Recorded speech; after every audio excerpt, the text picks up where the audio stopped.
Olá! Hoje, no nosso telejornal, iremos ter uma reportagem super especial sobre a Primeira República, um momento super importante para o Brasil. Inicialmente, antes da gente começar a reportagem feita pelo nosso repórter Rodrigo Câmara, é importante a gente lembrar que a base desse período foi estabelecida no dia 3 de dezembro de 1870, quando o jornal A República lançou um texto considerado como um manifesto do movimento republicano. Para iniciarmos, a Primeira República ela foi dividida em duas etapas. A República das Espadas, onde tivemos nossos primeiros presidentes, Marechal Deodoro da Fonseca e Marechal Floriano Peixoto. E a segunda etapa foi a República das Oligarquias, também conhecida, ou melhor, mais conhecida, como a República do Café com Leite. Nessa República do Café com Leite, nós tivemos majoritariamente presidentes dos estados de São Paulo e de Minas Gerais, e também é importante ressaltar que eles eram civis. Durante as duas etapas da Primeira República, nós tivemos diversas revoltas. Dentre elas, gostaria de destacar a Revolução Federalista, a Revolta da Chibata, a Revolta da Armada, a Revolta da Vacina, dentre outras. Por fim, eu gostaria de destacar uma coisa muito importante para analisar toda a entrevista, em que o Brasil ele vivia um regime monárquico há 70 anos. E isso fez com que o povo tivesse desejo de um regime democrático e que extinguisse o regime autoritário. E, por isso, Marechal Deodoro da Fonseca foi a solução. Agora eu irei passar para o repórter Rodrigo Câmara. É com você. Então vamos dar início à nossa entrevista. Eu estou aqui com dois especialistas sobre o assunto de Primeira República do Brasil, com Caio e Ronald, e a gente vai debater um pouco sobre essa questão. E, senhores, voltando um pouco ao tempo, eu acho interessante a gente falar mais do contexto da proclamação. O que vocês têm a dizer sobre o assunto? A República ela foi uma evolução, ela não se deu de imediato. Em 1870, por exemplo, nós temos a publicação do jornal República sobre pensamentos democráticos, pensamentos liberais, e que esses pensamentos vão combinar o pensamento de um grupo de intelectual sobre a questão da liberdade individual, o direito ao voto e a soberania do povo. Mas é válido a gente entender que a sociedade brasileira ela estava numa situação de escravismo, né? Então, como se daria essa liberdade individual, o direito de liberdade individual, de ao voto em uma sociedade que ainda continha o modo de produção escravista? Então, já tem diversas controvérsias logo de início, desde o início da história brasileira. E vale também ressaltar nessa questão de Caio que nesse contexto, que era escravista, como ele falou, mesmo que no final da escravidão, como a gente sabe que foi abolida em 1888, mas nesse finalzinho ainda existia, dentro do que viria a ser esse Partido Republicano Paulista, alguns senhores de escravos, meio que não em consonância, mas dividindo o mesmo espaço, o mesmo partido, com abolicionistas. Então essa era a questão que não tinha sido resolvida logo no início do partido, logo no início assim, dos manifestos e tal. O que já viria a ser resolvido bem mais para frente. E como o Caio falou desse jornal A República, ele usava de questões, assim, defendia o ponto dele, fazendo críticas, assim, usando de questões de descontentamento geral com o imperialismo. E o que ocorria também é que esses senhores de escravos que eu falei que dividiam o mesmo partido com abolicionistas, eles estavam meio que nesse partido por uma questão de que seus interesses eles eram subrepresentados. Então, meio que eles defendiam o federalismo para que pudessem levar alguma vantagem com isso. E agora vamos falar um pouco do momento da proclamação em si. O que vocês têm a dizer sobre fatos históricos que ocorreram nesse momento? Acho que antes de a gente entrar no assunto dela em si, do como Marechal Deodoro da Fonseca ele vai ser um agente nesse processo, é válido a gente ressaltar que a partir do movimento de abolição da escravatura, esse movimento republicano ganhou força, porque digamos assim, os prejudicados com essa abolição, eles começaram a ficar contra a monarquia. Então eles foram obrigatoriamente juntando a quem era contra a monarquia. Então a República, o movimento republicano, ele cresceu a partir da fim da escravatura.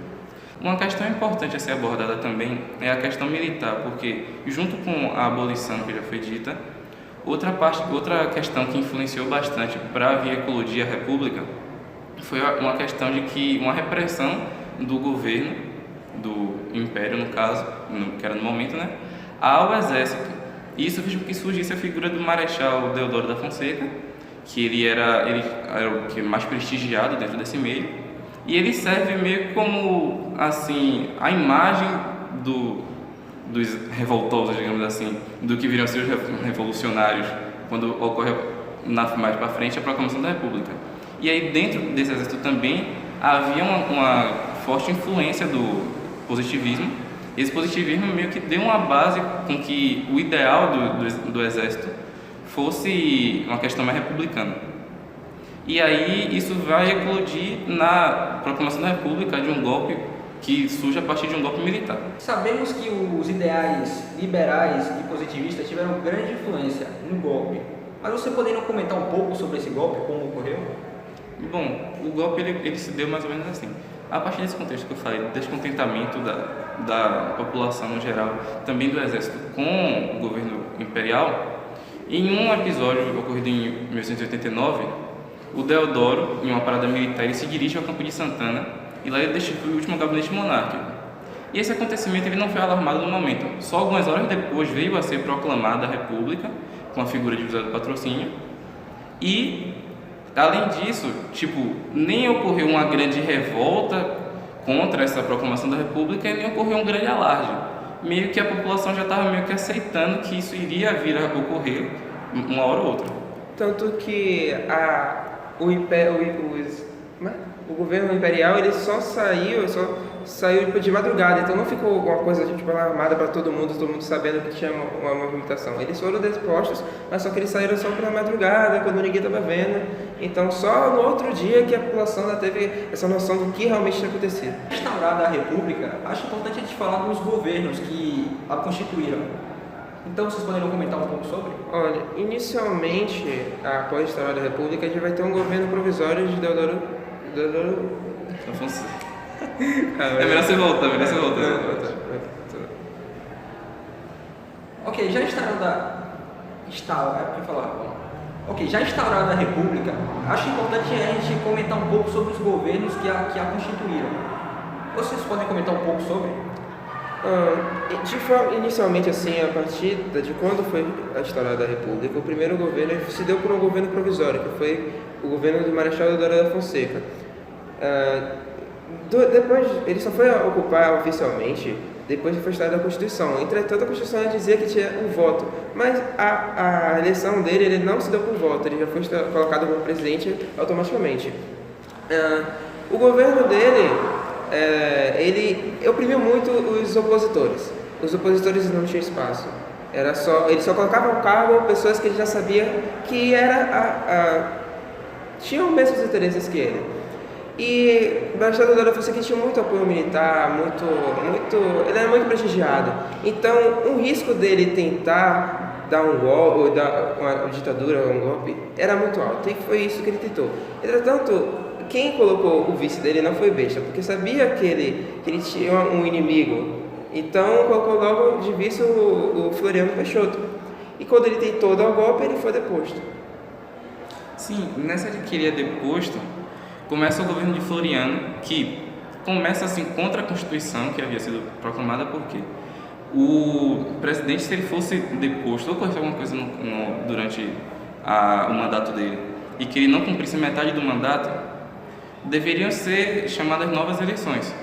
Porém, Floriano, como vice, assume mesmo assim e toma adiante o mandato integral, digamos assim, né?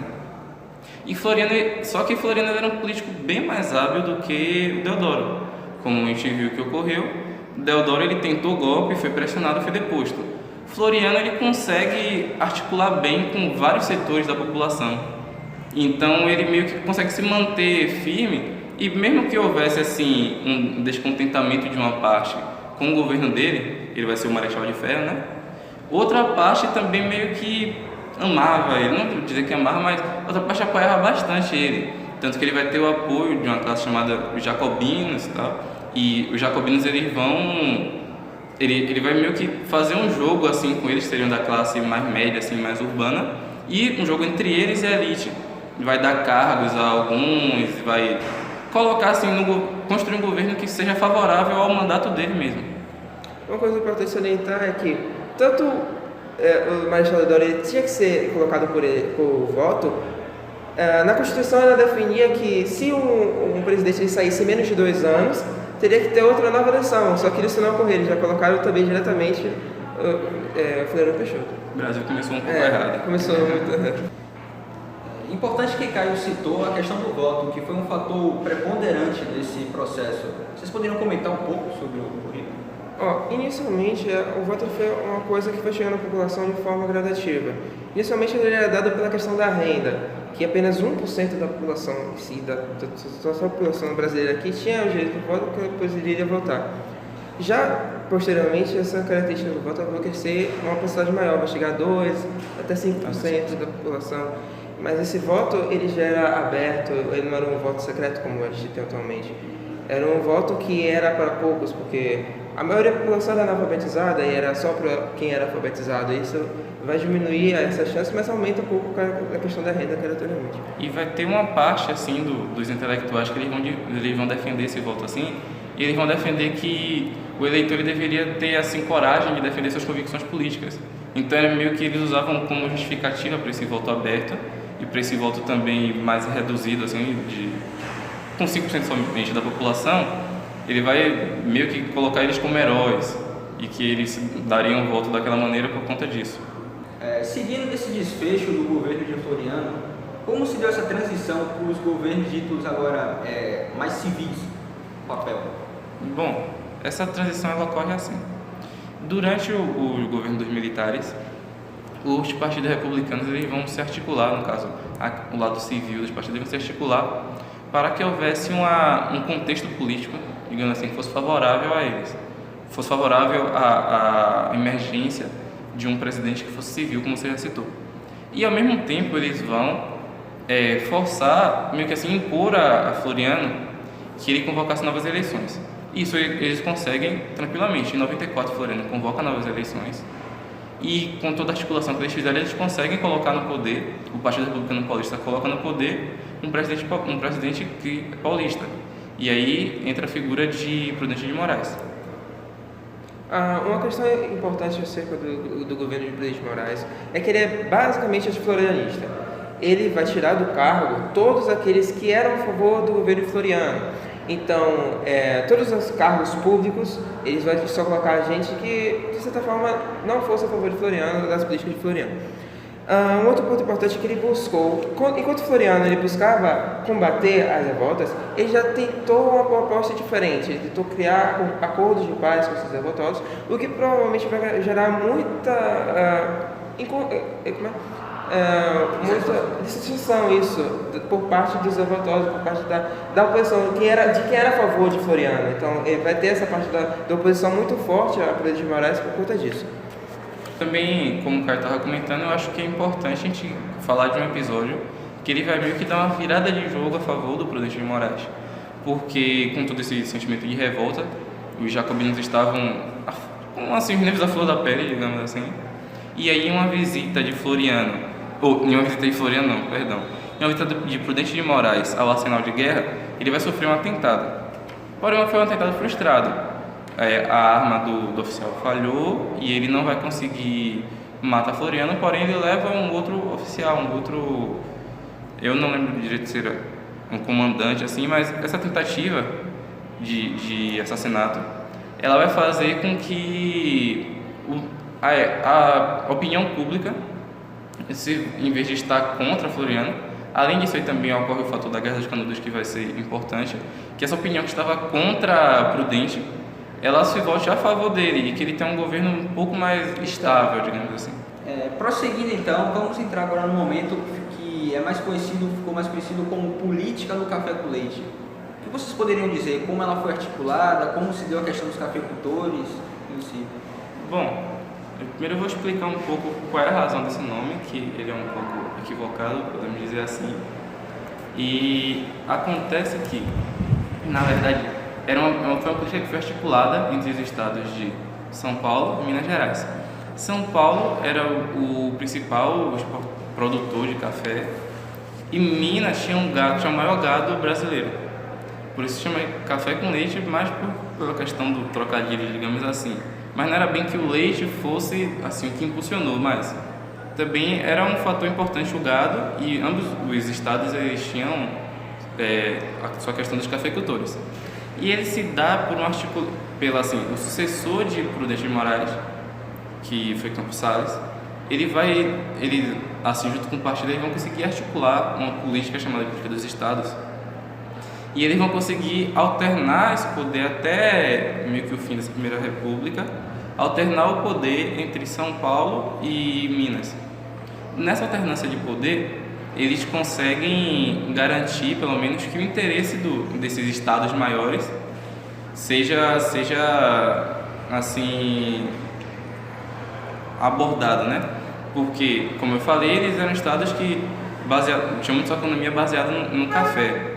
Então, junto com os cafeicultores, eles tinham uma força política bem grande, porque era importante que eles fossem aliados dos cafeicultores, porque a questão da política imigratória e também da política cambial, assim, das taxações, era importante para os produtores de café, que eles exportavam boa parte da sua produção, né? E eu vou explicar um pouco como é que se dá essa articulação entre os estados. Existiam esses estados maiores, que seriam, no caso, São Paulo e Minas, basicamente. Existiam os estados médios e os menores. Eles articulavam com esses estados médios, assim, meio que uma aliança eles seriam apoiados pelas oligarquias locais, e, em troca disso, eles iriam liberando as verbas para que eles pudessem empreender as políticas deles e as questões que fossem importantes desses estados. E esses estados, eles deveriam ter, assim, ou um eleitorado grande, ou eles também deveriam ter alguma força econômica. Já os estados pequenos, eles não tinham nenhum nem outro. Então eles ficavam meio que à mercê do que o governo fosse liberar para eles, sabe? Tipo assim, os estados grandes articulavam com os médios ali, conseguiam aquela aliança, e esses médios iam articular com seus municípios, garantindo que fosse eleito o candidato dos partidos. E os estados menores, eles também entravam no jogo, mas eles entravam de uma maneira mais como assim, peões, assim, meio que subordinados, porque eles ficavam a mercê do que o governo julgasse necessário liberar para eles, para ter o apoio deles.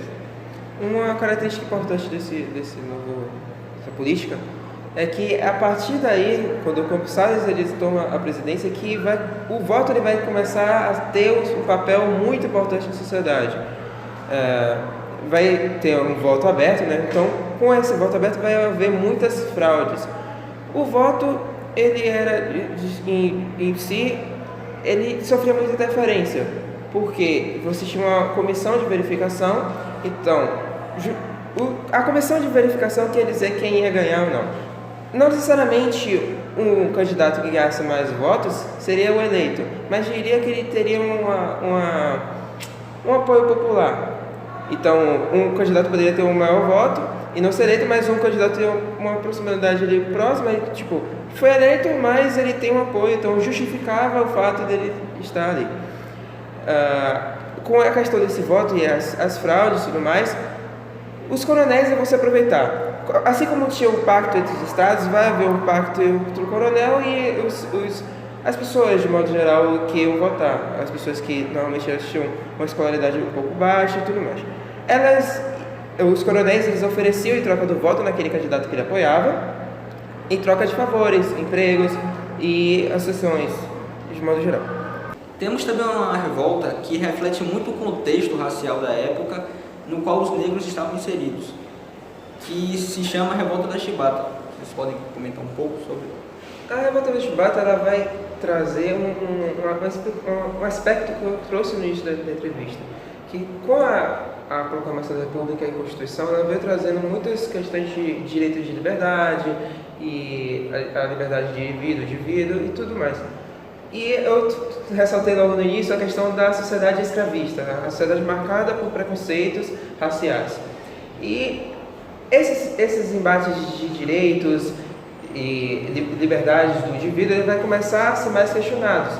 Tanto que na Marinha, a condição dos marinheiros, que a maioria era negra, os marinheiros eram negros, eles viviam em essas condições semelhantes àquelas dos escravos no período do escravismo aqui no Brasil, com punições de 25 chibatadas, caso eles fizessem algo inconveniente dentro da Marinha, E com o acontecimento que marcou o início da revolta foi quando teve um embate entre eles, um problema, e um dos marinheiros ele vai sofrer a punição de 250 chibatadas. Isso aí vai causar um impacto em todos os outros que vão se unir e vão começar a lutar no segundo mundo. Sim, isso, como ele tornou explícito aqui, vai refletir um ponto importante desse Brasil do início da República, que ainda era uma sociedade muito marcada pela questão do meio que aquela lembrança ainda da escravidão, sabe? E na Marinha os negros não tinham esse direito de subir de cargos, eles tinham que se manter nos cargos mais baixos, e aí era alegado que eles não tinham competência e questões do tipo.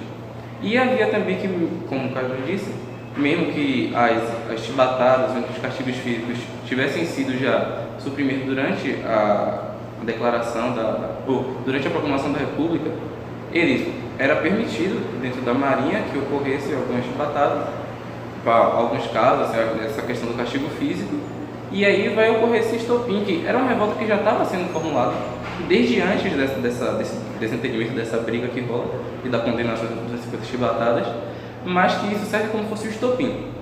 Então, os revoltosos, eles, muito bem articulados, tomam navios encoraçados, que o Brasil tinha navio de ponta, os topos de linhas da época, e eles cercam a cidade do Rio de Janeiro nessa, forçando com que o governo, forçando-se mais direitos, como já foi dito antes.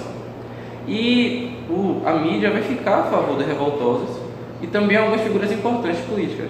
Nisso eles vão conseguir as suas reivindicações e vão conseguir também a anistia. Porém, era como se o ego dos comandantes brancos da Marinha tivesse ferido. Porque durante a revolta, durante a mobilização toda, alguns comandantes foram mortos. Porque não queriam entregar seus navios para a revolta. E também alguns marinheiros que não quiseram aderir à revolta. Com isso, a Marinha vai colocar um decreto de que eles poderiam afastar alguém da Armada se ele fosse inconveniente à disciplina. Com isso, vai ocorrer uma segunda revolta. Essa revolta já menos articulada e sem a presença de João Cândido, que foi figura principal na primeira revolta. Com isso, a Marinha ela vai contra-atacar também e os revoltosos eles vão ser eles vão ser punidos. E aí boa parte deles morre, só sobrando João Cândido e outro marinheiro. E só vai ser reconhecida mesmo a anistia de João Cândido e dos outros revoltosos em 2008, de que vai ser uma anistia de pós-morte, né? Bom, então é isso. Eu gostaria de agradecer aqui aos nossos especialistas. Espero que a entrevista tenha sido de muito proveito para vocês. E é isso. Fico com Giovana.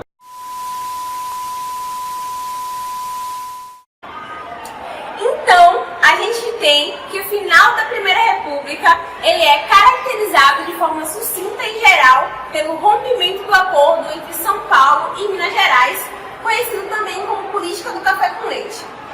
Esse final da República, ele é marcado pela disputa de poder, pelo surgimento da oposição e, principalmente, pelas eleições presidencialistas de 1930. Um personagem imprescindível nesse momento histórico é Getúlio Vargas. Vargas, ele fazia parte da nova geração dos políticos do Rio Grande do Sul, conhecido como Geração 1907. E durante os seus discursos, durante sua campanha para a Aliança Liberal, Vargas tinha altas críticas ao controle do Estado pelos fazendeiros do café e como esse Estado ele abria a sua política para outros interesses agrícolas. Vale salientar que Vargas também estava conectado com questões políticas importantes, como o voto secreto, o direito ao voto à mulher. O empresariado industrial da época, ele abraçou com força Júlio Prestes. Isso foi um fator muito importante para que o Partido Republicano Paulista conseguisse vencer as eleições. E foi o que aconteceu. Alguns meses depois, aconteceu um fato muito importante também, que foi o assassinato do vice-presidente Getúlio Vargas, João Pessoa. E os aliancistas que não são bobos usaram esse fato para justificar significar o levante contra o presidente Washington Luiz, dando origem à Revolução de 30. Revolução essa que fez com que Júlio Prestes não assumisse o poder e colocou Getúlio Vargas no mês seguinte, alguns dias depois, como presidente provisório do Brasil. Então, é isso. Espero que vocês tenham aproveitado os conhecimentos discorridos por nós e se aprofundem mais